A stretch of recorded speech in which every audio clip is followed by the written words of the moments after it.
Assalamualaikum warahmatullahi wabarakatuh.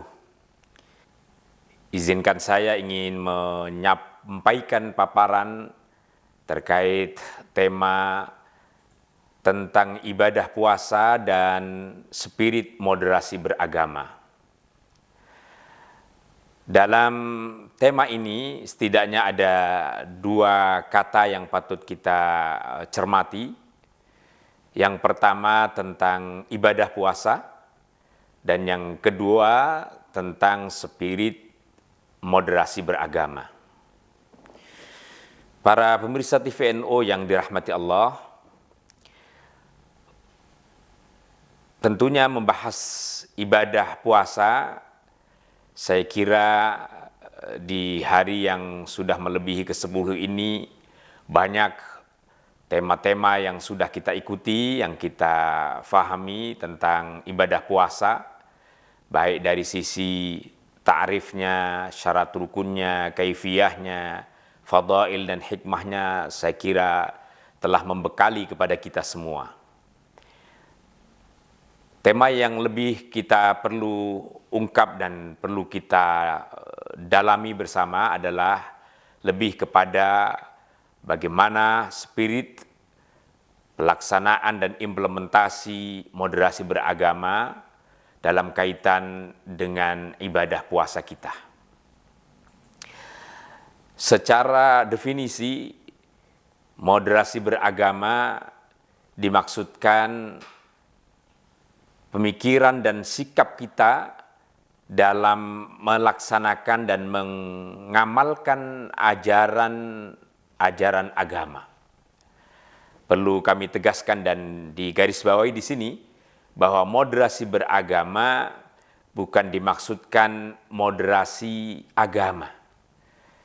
Kalau moderasi agama tentu kaitannya adalah memoderasi ajaran agama yang kita fahami dan kita tentu tahu bahwa seluruh ajaran agama hakikatnya adalah moderat. Karena itu pembahasan kita lebih kepada bagaimana memperkuat moderasi beragama, memoderatkan pemikiran, pemahaman, pemaknaan dan praktek keberagamaan kita dalam mengamalkan ajaran dan syariat agama.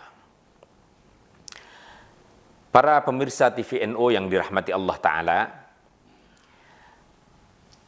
syariat dan ajaran Islam ini pada hakikatnya memiliki dasar dan prinsip, yaitu apa yang diistilahkan oleh para ulama dengan wasatiyah, prinsip moderat, prinsip menjaga keseimbangan, menjaga keadilan, menjaga sikap tengah.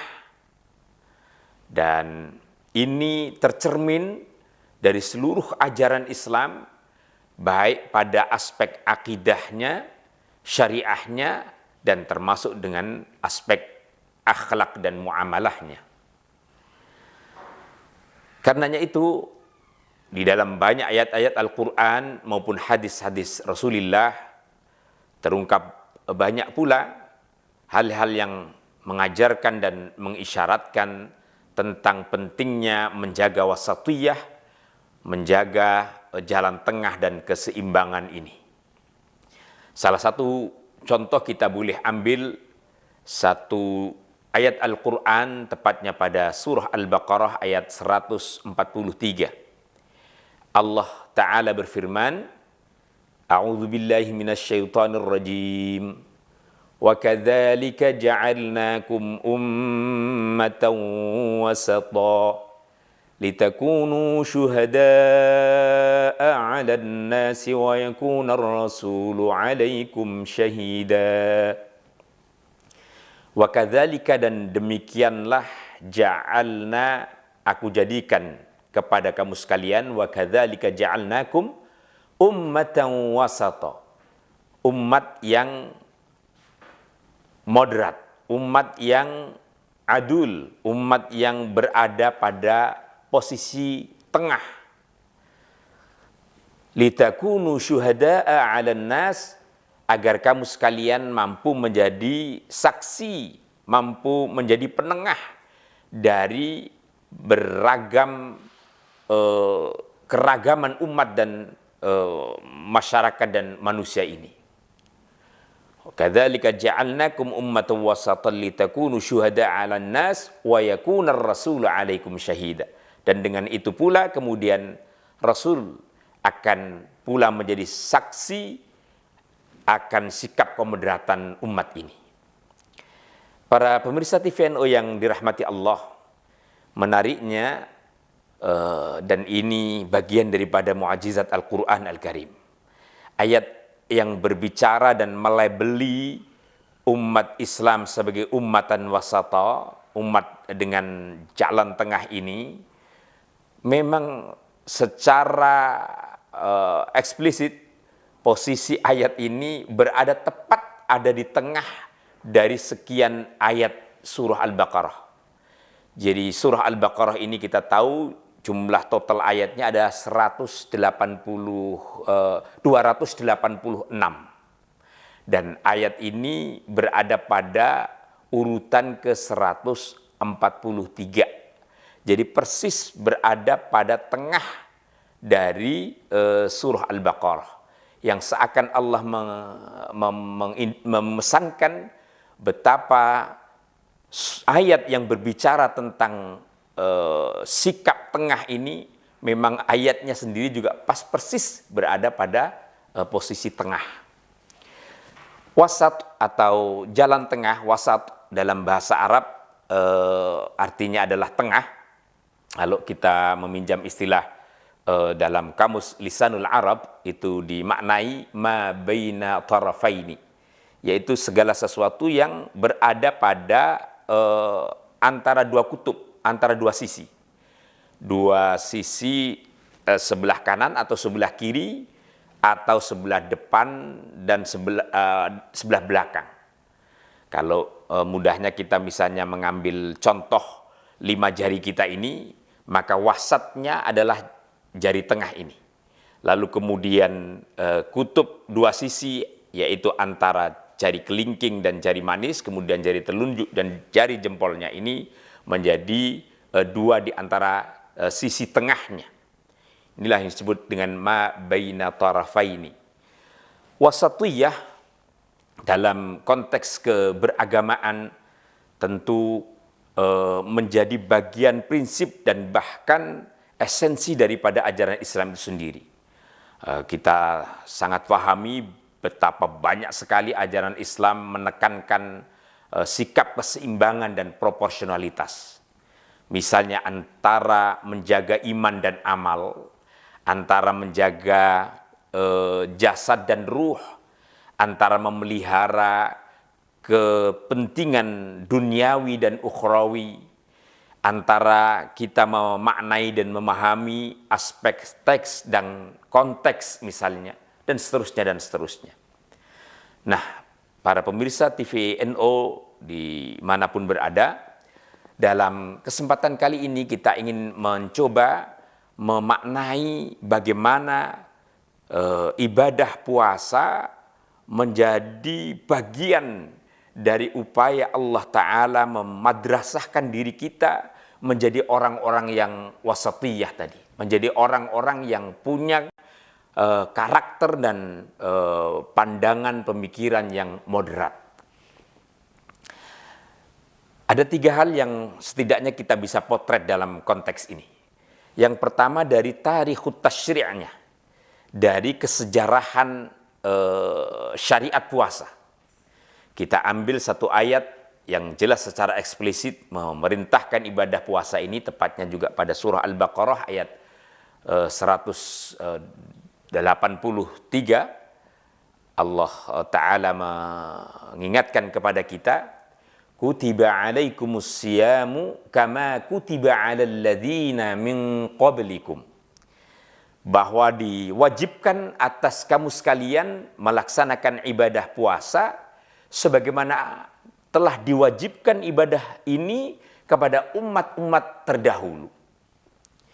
Dalam ayat ini seakan memberikan makna dan pesan bahwa syariat puasa adalah bagian dari perintah Allah Ta'ala, bagian daripada syariat yang memang telah diwajibkan selain kepada umat Rasulullah kita ini, juga ternyata telah diwajibkan kepada umat-umat terdahulu. Artinya syariat Islam sangat mengakomodir syariat dan ajaran umat-umat terdahulu, sepanjang itu tentu relevan dengan kemanusiaan kita. Hanya memang kadang-kadang kemudian ada proses untuk penyesuaiannya, proses untuk memberikan penekanan atau penegasan pada aspek-aspek tertentu yang lebih relevan dan kontekstual dengan umat pada zamannya. Salah satu contoh puasa ini sendiri. Puasa meskipun memang diwajibkan sebelum umat Islam, tampaknya memang syariatnya berbeda. Kita kenal misalnya sebelum Islam ada namanya puasa wisol, atau kalau dalam bahasa kita suka disebut dengan puasa ngebleng. Puasa dari subuh ketemu subuh lagi. Tentu ini hampir 24 jam penuh. Yang mungkin dalam konteks umat-umat tertentu ada cocoknya. Kita juga mengenal misalnya ada puasa Daud misalnya. Puasa yang satu hari puasa, satu hari berbuka, dan seterusnya. Ada nanti saum ad-dahr, puasa menahun. Puasa yang dalam hitungan terus menerus, kecuali mungkin hari-hari tertentu yang diharamkan. Ada beberapa memang syariat puasa ini masih kita lakukan sebagaimana juga dilakukan oleh baginda Rasul, seperti puasa Daud dan seterusnya.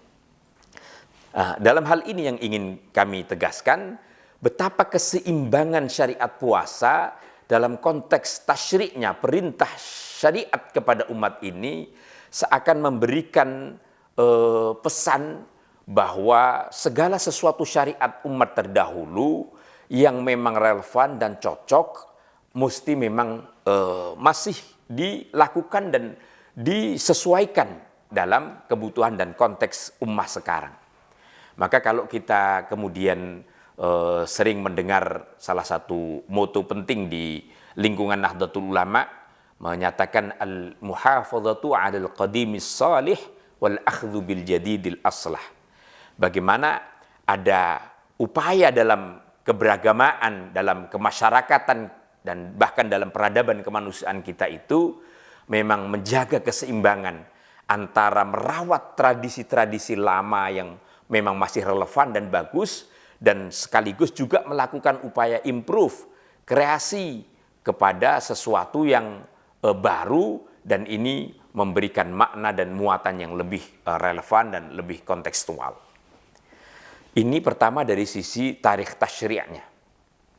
Dari sisi amaliyatut tasyri', kita juga bisa melihat dan memahami betapa ibadah puasa itu penuh dan syarat dengan pesan-pesan wasatiyah, pesan-pesan kemoderatan di dalam baik aspek-aspek ritualnya maupun bahkan aspek-aspek yang memesankan sisi kemanusiaan dan sosial kemasyarakatannya. Kita tahu misalnya dari sisi ta'rifnya saja, as-saum atau puasa dalam bahasa Arab bimakna al-imsak, yang memiliki arti menahan. Al-imsak, menahan hawa nafsu, menahan keinginan. Di sini kita tahu persis manusia memang secara fitrah memiliki nafsu, memiliki keinginan, dan itu adalah fitrah manusia. Puasa tidak dimaksudkan untuk menghilangkan fitrah nafsu manusia ini. Sama sekali tidak dimaksudkan untuk menghilangkan akan nafsunya. Tetapi yang diajarkan dari ibadah puasa itu adalah untuk mengelola, untuk mengatur, mengendalikan nafsunya supaya dia tidak liar, supaya dia tidak bahkan destruktif misalnya. Sehingga harus ada proses keseimbangan merawat nafsu seseorang ini. Ibarat kalau kita misalnya mengendarai kendaraan motor, itu mesti harus ada remnya. Jadi puasa inilah imsak, yang berfungsi rem terhadap nafsu manusia. Kapan dia diberhentikan, kapan kemudian ditarik, kapan dia memang direm sama sekali, kapan dia dilepas dan seterusnya. Ini saum, ibadah puasa. Pada aspek-aspek amaliyah dan kewajibannya misalnya, begitu luar biasa moderasinya perintah puasa ini. Bahkan misalnya dalam surah yang sama, Allah menjelaskan bahwa puasa ini diwajibkan oleh Allah ayyaman ma'dudat, pada hari-hari tertentu saja di bulan suci Ramadan. Dan itu pun kewajibannya tidak serta-merta dengan secara kaku tanpa ada kompromi misalnya. Kita tahu dalam puasa ayat seterusnya menjelaskan faman kana minkum maridan aw ala safarin fa'iddatun min ayyamin ukhar. Barang siapa yang dalam keadaan sakit atau dalam keadaan bepergian, dia boleh mengqadha pada hari-hari yang lain. Bahkan faman lam yastati', barang siapa yang kemudian tidak kuat, tidak mampu melakukan ibadah puasa, dia bisa membayar fidyah. Begitu seterusnya, betapa sesungguhnya aspek ibadah puasa dari sisi kefarduannya sekalipun, dari sisi kewajibannya sekalipun, ada titik-titik moderasi yang diajarkan oleh Allah Ta'ala supaya tidak kemudian memaksakan sesuatu yang kemudian di luar kemampuan dan kudrat kemanusiaan. Para pemirsa TVNO, semoga senantiasa kita mendapatkan rahmat Allah Ta'ala. Yang ketiga, ini supaya tidak terlalu panjang pembahasan dan kajiannya, kita ingin menilik bagaimana maqasid at-tasyri' dari ibadah puasa yang kemudian diarahkan supaya kita menjadi hamba-hamba Allah yang punya spirit, pemahaman dan pengejawantahan ajaran agama ini secara adil, secara wasatiyah, secara moderat ini.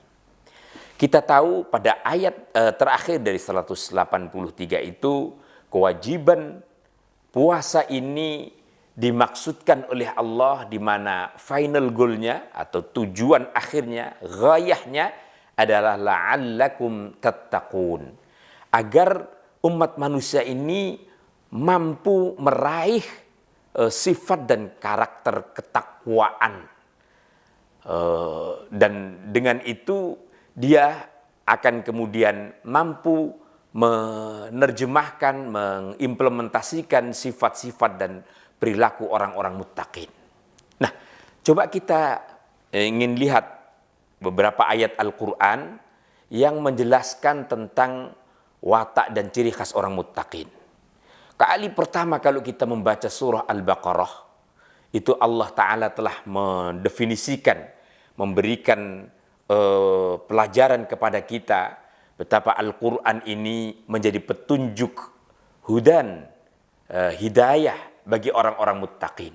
Orang muttaqin di situ Allah jelaskan alladzina yu'minuna bil ghaibi wa yuqimuna as-salata wa mimma razaqnahum yunfiqun. Orang muttaqin itu adalah orang yang beriman kepada sesuatu yang gaib, beriman akan adanya akhirah, beriman akan adanya surga dan neraka. Wa yuqimuna shalah, dan dia dirikan salah. Tapi pada saat yang sama wa mimma razaqnahum yunfiqun, dan dia memberikan dharma kebaikannya dengan berinfak kepada atas rizki yang diberikan Allah kepadanya. Seakan Allah Ta'ala memberikan isyarat betapa orang muttaqin itu adalah orang yang menjaga keseimbangan antara aspek spiritual keimanannya, lalu kemudian aspek-aspek keagamaannya dan aspek kemanusiaan kemasyarakatannya. Jadi hablum minallah wa hablum minan nas menjadi satu paket yang memang harus dijaga secara proporsional, secara seimbang, secara adil. Kita boleh lagi misalnya melihat surah Al-Baqarah, tepatnya ayat 134, Allah juga memberikan pengertian dan ciri khas orang muttaqin. Ini agak cukup panjang tapi mungkin kita ambil beberapa ayat paling depannya saja. Saat Allah Ta'ala mengumpamakan surga itu luasnya seluas langit, bumi, dan seisinya, kemudian surga itu disediakan dan disiapkan oleh Allah kepada dan teruntuk orang-orang muttaqin. Kemudian pada ayat berikutnya Allah menjelaskan siapa orang muttaqin, alladzina yunfiquna fis sarra'i wad-dharra, yaitu orang yang mau menginfakkan sebagian harta kekayaannya, yang mau berdharma kebaikan baik dalam situasi sempit maupun dalam situasi yang lapang. Seakan ini memberikan penegasan betapa keseimbangan kita berinfak itu tetap kita harus pelihara. Bukan saja dalam waktu-waktu kelonggaran dan berlimpahnya harta, tapi bahkan waktu di saat kita dalam keadaan sempit pun kita masih berupaya memberikan kebaikan dan dharma kita kepada yang lain. Wal kadhiminal ghaidha, dan orang yang bisa meredam, mengendalikan amarahnya. Pun juga orang yang mau memberikan maaf atas kesalahan kepada sesama. Seakan-akan ayat ini memberikan keseimbangan kepada kita bahwa betapapun manusia yang diberikan amarah ini, maka pada hakikatnya orang yang bertakwa itu adalah mampu meredam, mampu mengatur emosinya supaya tidak kemudian meluap dan menjadi daya destruktif dan mengganggu, membuat kezaliman di sekitarnya. Dan pada saat yang sama, betapapun banyaknya kesalahan, kekhilafan, hak-hak antara anak Adam itu bisa diselesaikan dengan cara saling memaafkan. Satu keseimbangan yang luar biasa di dalam proses muamalah dan berinteraksi dengan sesama umat manusia. Karenanya itu Bapak Ibu sekalian, dalam surah Al-Maidah mengakhiri tausiah kita pada kesempatan ini, perilaku keadilan yang itu adalah esensi daripada wasatiyah, itulah yang paling dapat mendekatkan seseorang kepada sikap ketakwaan. Allah nyatakan i'dilu huwa aqrabu littaqwa. I'dilu, berlaku adillah kalian. Bersikap tengahlah kalian. Berbuatlah moderat kalian. Maka dengan itu insya Allah akan mampu mendekatkan ketakwaan diri kita kepada Allah Subhanahu wa taala. Bapak Ibu, saudara-saudari dan seluruh pemirsa TVNU dimanapun berada, demikian kurang lebihnya mohon maaf. Wal afu minkum, wallahu yuwaffiquna lima yuhibbuhu wa yardah. Wassalamualaikum warahmatullahi wabarakatuh.